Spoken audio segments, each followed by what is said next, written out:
জগন্নাথদেব উঠে পড়েছে দেখতেই পাচ্ছেন, আর এখন বাজে 9:40। নমস্কার, নতুন একটা ভিডিও নিয়ে চলে আসলাম। উঠে পড়েছি, অনেকক্ষণ ফ্রেশ হয়ে গেছি, তাও একটু দেরি করে উঠেছি। ছেলের যেহেতু পরীক্ষা নেই, আজকে ছুটি, কালকে পরীক্ষা আছে। আজকে তো 15ই আগস্ট, সবাইকে আপনাদেরকে 15ই আগস্টের শুভেচ্ছা জানাই, যাতে সবার ভালো দিন কাটে, আর আমারও যাতে ভালো দিন কাটে সেটাই কামনা করি।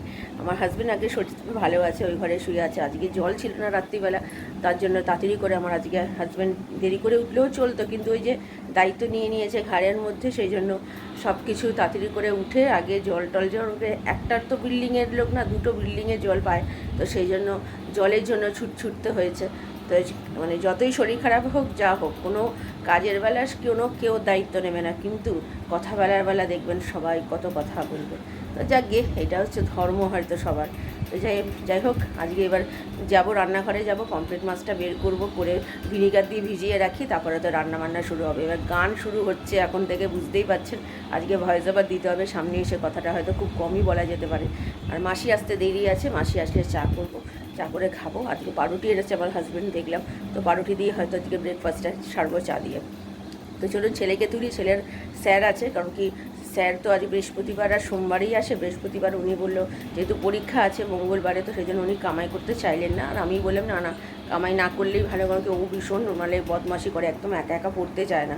তো ঠিক আছে, চল ছেলেকে আগে তুলে নিয়ে তারপরে গিয়ে রান্নাঘরে গিয়ে দেখি ওই পমফ্রেট মাছটা গিয়ে বের করি।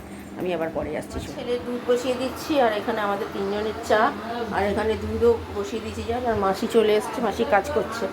চলুন, এই যে আমাদের চা বসিয়ে দিচ্ছি, তো চলুন চা পাতা দেবো।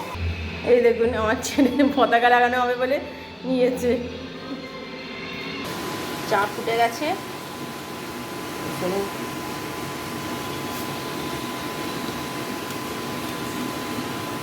এই আমাদের তিনজনের চা হয়ে গেছে, আর এখানে দুধও মোটামুটি ফোটা শুরু হয়ে গেছে, তো ফুটুক ততক্ষণে চলুন চাটা খাই।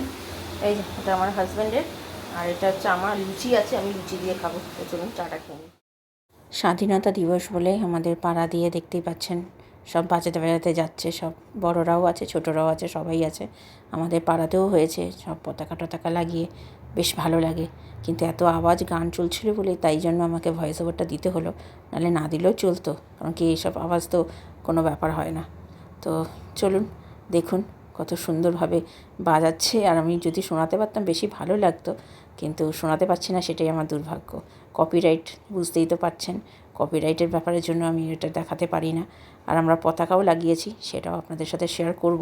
অবশ্য এখনও লাগানো আছে, কিন্তু এই নিচেরটা দেখাচ্ছিলাম বলে তার জন্য তখন দেখানো হয়নি, তাই আমি এটা একটু পরে দেখাচ্ছি। এইদিকে, আর এইদিকে এই যে এটা ভিনিগার দিয়ে ভিজিয়ে রেখেছিলাম মাছটাকে, আর এখানে হলুদ গুঁড়ো দিয়েছি, লঙ্কার গুঁড়ো দিয়েছি, একটু সামান্য নুন তখন ভিনিগারের সাথেই দিয়েছিলাম, আদা রসুনের পেস্ট দিয়েছি, আর পেঁয়াজ মানে করে দিয়েছি, ঘষে দিয়েছি। এবার এটাকে ভালো করে মাখিয়ে রাখবো, রেখে দিয়ে যখন ভাজবো তখন এর মধ্যে একটু ময়দা দেবো, একটুখানি দেবো হচ্ছে বেসন, দিয়ে ভালো করে তখন ভাজবো। চলুন, এই যে মাখিয়ে রেখে দিয়েছি, এবার ঢাকা দেওয়া থাক, এটা যখন করবো তখন। একটু আগেই বলছিলাম পতাকার কথা, এই যে পতাকাটা আমার হাজব্যান্ড লাগিয়েছে, আমাদের জানলার মধ্যে দিয়েই লাগিয়েছে। দেখতে এত ভালো লাগছে, কিন্তু হাওয়াটা থাকলে দেখতে আরও বেশি সুন্দর লাগছে। আজকে হাওয়াটা কম, কারণ কি আজকে বেশ ভালো রোদ্দুর উঠেছে, তার জন্য হাওয়াটা একটু কম দিচ্ছে, কিন্তু যখন হাওয়া দিচ্ছে যখন তুলছি এত ভালো লাগছে, কি বলবো আর, মনটা যেন ভরে যাচ্ছে। এই পতাকার জন্যই তো কত মানুষ প্রাণ দিয়েছে বলুন। আর এই হচ্ছে আমার মহান ব্যক্তি নেতাজি সুভাষচন্দ্র বসু। চলে এসছে, এই যে মাখানো হয়ে গেছে, পেঁয়াজ বাটা আছে, আদা বাটা, রসুন বাটা, নুন, হলুদ গুঁড়ো, লঙ্কার গুঁড়ো, তারপরে হচ্ছে একটু মিষ্টি আছে সামান্য, আর দিয়েছি হচ্ছে আমি কী বলে বেসন দিয়েছি, একটু ময়দা দিয়েছি, একটু সুজি দিয়েছি। এই সব রকম দিয়ে ভালো করে মাখিয়ে নিয়ে দুটো ভাগে নিয়েছি, কারণ কি একটা জায়গায় ছোটো হয়ে যাচ্ছে তাই। আর এখানে তেল দিয়ে দিয়েছি ভাজার জন্য, আর এখানে স্যালাড কেটে নিয়েছি এই খাওয়ার জন্য, ভাত দিয়ে খাওয়ার জন্য। তো চলুন আগে এক একটা করে ছাড়ি। এই যে দিয়ে দিয়েছি, এবার একটা পিস হয়েছে, একটা পিস এই যে দেখতে ঠিক এরকম হয়েছে। এই যে ভাজা হয়ে গেছে, আমার হাজব্যান্ডকে দিয়ে দেবো। চলুন, এই যে ভাত বেড়ে দিয়েছি, খাবার দিয়ে দিই, আর এটা ভাজা হচ্ছে আমার ছেলের, আর আমারটা আমি পরে খাবো। দুপুরে কেমন খেলি বল? হ্যাঁ, ভালো লেগেছে মাছ ভাজাটা? গুড আফটারনুন আর বলার সময় নেই, এখন গুড ইভিনিং হয়ে গেছে, 4:30 বাজে। আমি আজকে একটা সিরিয়াল দেখছিলাম, দেখতে দেখতে আমি শুয়ে পড়েছিলাম। হঠাৎ করে মনে পড়লো মা খাওয়া দাওয়ার পরে তো আপনাদের সামনে আসা হলো না, তো তাই এখন আসলাম। তা আমি খেয়েছি অনেকক্ষণ, তাও খেতে খেতে 3টে বেজে গেছে। তারপরে এইদিকে ওই যে টুকটাক জামা কাপড়গুলো রোদে মেলা ছিল সেগুলো তোলাতুলি করা ছিল, তারপরে কিছু জিনিস রান্নাঘরে পড়েছিল ভেজেছি, সেইগুলো পরিষ্কার করলাম, গ্যাস ট্যাস সব পরিষ্কার টরিষ্কার করে তারপরে এখন জল চলে গেছে। সকালবেলায় জল চালিয়েছে অনেক ভোরবেলায়, তো তারপরে এখন সবাই বাড়িতে আছে যেহেতু সেজন্য জল চলে গেছে, সেই আবার পাম্প চালাতে গেল আমার হাজব্যান্ড। তো আমার ছেলে এখন একটু বাথরুম টাথরুম যাবে, তারপরে পড়তে বসবে, কিন্তু কালকে যেহেতু ড্রয়িং পরীক্ষা, কী যে ড্রয়িং পরীক্ষা দেবে জানি না। আর এই যে জগন্নাথ দেবের পুজো বৃহস্পতিবারে, জানেন প্রত্যেকবারই হয়, প্রত্যেক সপ্তাহে, তো সেটাই হয়েছে ভালোভাবে করে। তো হয়ে গেল দেখতে দেখতে আজকে 15ই আগস্টটাও দিনটা কেটে গেল। আর এই যে জয় হিন্দ।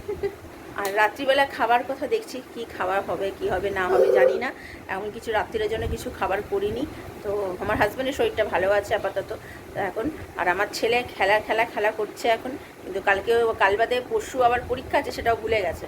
ও সব কি কালার করছে, উল্টোপাল্টা কালার, যেটা দরকার সেটা করবে না, যেটা দরকার না সেটা করবে। যে দেখা কি ফুটবলের সেই লাল কার্ড, তারপরে ইয়েলো কার্ড দেখায় না, তো সেটাই নিজে নিজে রং করেছে, সেই সব নিয়ে করবে বলে। তো ঠিক আছে, আপাতত এখন একটু শুই মানে একটু জেগেই রয়েছি, শোয়ার কিছু নেই, একটু পরে মাসি আসবে। তো ঠিক আছে, আপাতত আমি আবার পরে বিকেলে আসছি। চলুন। ইনি গেছিলেন ছাদে ওনার পাপার সাথে, গিয়ে এতগুলো ঘুড়ি ধরে নিয়ে এসছে। কে ধরলে? পাপা তো। তুমি ওড়াতে পারিস? তুই যে ঘুড়ি যে ধরেছিস তোর বাবার সাথে, শিখবি? ও এতগুলো, অনেকটা, 5টা এনেছে, কিন্তু এগুলো হবে ভালো, ভালো হবে। হ্যাঁ, তুমি জানো দাম জানো? তুমি কটা ঘুড়ি কিনেছো গো? আচ্ছা ঠিক আছে সেই যাই হোক, এখন 6:30 বাজে, মাসি কাজ করে এইমাত্র গেল, আর এখনো সন্ধ্যে দেওয়া হয়নি। যাও সন্ধ্যে দাও। চলা হয়ে গেছে, গুড ইভিনিং, সন্ধ্যে দেওয়া হয়ে গেছে, তাই আমি সামনে আসলাম কিছু কথা বলার জন্য। সকাল থেকে সামনে এসে এই কথাবার্তা বলার সময় পাইনি, তাই এখন আসলাম। যে ঘটনাটা ঘটলো আরজি করে, তারপরে কি সত্যি আমাদের দেশ স্বাধীন হয়েছে আমরা মনে করতে কি পারি? সত্যি লজ্জা হচ্ছে আমাদের, বিশেষ করে মেয়েরা সত্যি স্বাধীনতা পায়নি আমার মনে হচ্ছে। যা এত কিছু হওয়ার পরে এত মানে এরমভাবে যে একটা মানুষকে মারতে পারে এত কষ্ট দিয়ে, সত্যি খুব দুঃখ হচ্ছে, কষ্ট হচ্ছে। এর কষ্ট আমরা হয়তো বলে প্রকাশ করতে পারছি না। এখন সত্যি ভয় লাগছে রাস্তায় বেরোতে। এখন মানে যাদের ঘরে মেয়ে আছে তাদের বাবা মার চিন্তা বাড়ছে যে কি হবে। এটা নিয়ে সত্যি কিছু করা উচিত, যারা করেছে তাদের শাস্তি সত্যি হওয়া দরকার। আর কিছু বলবো না, এর থেকে বেশি কিছু বলার নেই। সবাই জানে যা প্রতিবাদ চলছে সেটা যেন চলুক, ভগবান করে এর যেন শাস্তি হয়। তো ঠিক আছে, আমি আবার পরে আসি। আমাদের একটা ফটো আনতে গেছে আমার হাজব্যান্ড, ফটোটা অনেক দিন ধরেই আনবে করছিল, কিন্তু আনা হয়নি। তো আজকে গেছে, ফাইনালি আজকে ছুটি, তার জন্য গেছে। একটা মনসা ঠাকুরের ফটোটা এখন আপনাদের সাথে শেয়ার করিনি, যখন খুলবে তখন আপনাদের সাথে শেয়ার করব। ফটোটা নাকি খুব সুন্দর হয়েছে। রাত্রির খাবার বিরিয়ানি, মাটন বিরিয়ানি। তো ওই বুঝতেই তো পারছেন, ভাত মিশিয়েছি অল্প, আর এখানে কালকের জন্য রেখে দিয়েছি, সকালে আমাদের খেয়ে নেবো। ভাত করবো একটু, তাহলেই হয়ে যাবে। তো চলুন খাওয়া দাওয়া সেরে নিয়ে যাই, আমি আবার পরে আসছি। কেমন খেলে রাত্রিরে বিরিয়ানি? বাজে? সত্যি বাজে খাইছো তুমি? তাহলে কালকে খাবে না তো? দুপুরবেলা খাবে? বাজে যে বলছো। ও আচ্ছা। আর কি বই দেখছো এখন তাহলে? ভালো লাগছে বইটা দেখতে? ভালো লাগছে বইটা, সত্যি খুব ভালো হচ্ছে। জয় হিন্দ। সত্যি বইটা, ফাইটার বইটা খুব ভালো বই। তো ঠিক আছে, চলুন পরে আসছি। পরীক্ষা হবে না, কেমন লাগছে? মজা লাগছে না? বেশ, বইটা দেখতে শেষ করে নি, শুয়ে পড়বি। খাওয়া দাওয়া তো হয়ে গেছে অনেকক্ষণ, ফাইটার বইটা দেখছি, বইটা খুব ভালো। আর কালকে ছেলের পরীক্ষাটা অন্য দিন দিয়ে দিয়েছে, যেহেতু কালকে বন্ধ আছে, 12 ঘন্টা বন্ধ রেখেছে। তো সেই জন্য ওদের স্কুল থেকে এখনই নোটিশ পাঠালো যে কালকে পরীক্ষাটা, ড্রয়িং পরীক্ষাটা হবে না, সেটা এই শনিবার, পরের শনিবার হবে। অনেক দিনের লং একদম টাইম দিয়ে দিল। তো যা হয়েছে, তাও ড্রয়িং পরীক্ষা ভাগ্যিস, অন্যান্য পরীক্ষাগুলো হয়ে গেছে, সেটাই একটা ভালো। আর ফাইটার বইটা এত ভালো হচ্ছে, বইটা দেখতে এত ভালো লাগছে, ইন্টারেস্টিং একটা বই। তো ঠিক আছে, মোটামুটি সব কাজ তো গোছানো হয়ে গেছে। জামা কাপড় ভেজানোটা কালকে সকালে ভেজাবো। আর কালকে তো রান্নাবান্না বলতে গেলে শুধু কালকে রাত্রিরের একটা রান্না কিছু করতে হবে, আর সবই আছে, বিরিয়ানি যেটা আছে সেটাই খাবো। তো ভিডিওটা তাহলে আর বড় করছি না, ভালো লাগলে লাইক, শেয়ার আর সাবস্ক্রাইব করবেন। কালকে নতুন একটা ভিডিও নিয়ে চলে আসবো। আপনারা ভালো থাকবেন, সুস্থ থাকবেন, নমস্কার। আবার কালকে দেখা হচ্ছে, চলুন।